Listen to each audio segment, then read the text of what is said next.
Kenya.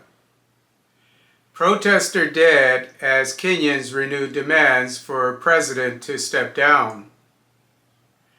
The police sprayed tear gas on protesters throughout Kenya on Tuesday, July 16, 2024, during what they called Total Shutdown Tuesday, as they demanded President William Ruto to step down, while a reporter from the BBC observed that, quote, one man has been shot dead during a confrontation between protesters and security forces on the outskirts of the capital, unquote.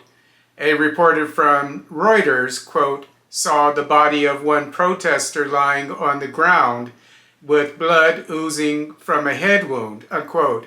A crowd carried the body of the man killed in the town of Kitengela to a nearby police station.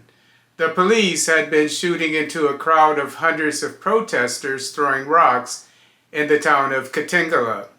By the same token, a reporter for television channel K24 was badly injured when she was shot in the thigh while covering the protests in the city of Nakuru.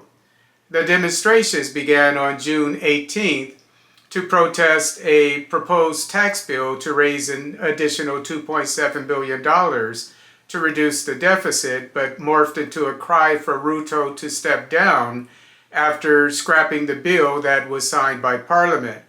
The protesters are also demanding justice for the 50 people who have died during the demonstrations and the 59 people who have been abducted reportedly by the police and are still missing.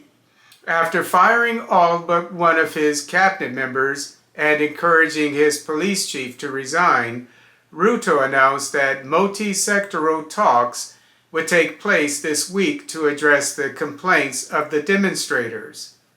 However, the activists did not take the president up on his offer, because Ruto's predecessor, President Uhuru Kenyatta, embarked on a multi-billion-dollar infrastructure spending spree on the standard gauge railway, Nairobi Expressway, Lamu Port, the Dongo Kundu Bypass, and the Kenol-Sagana-Marua Dual Highway.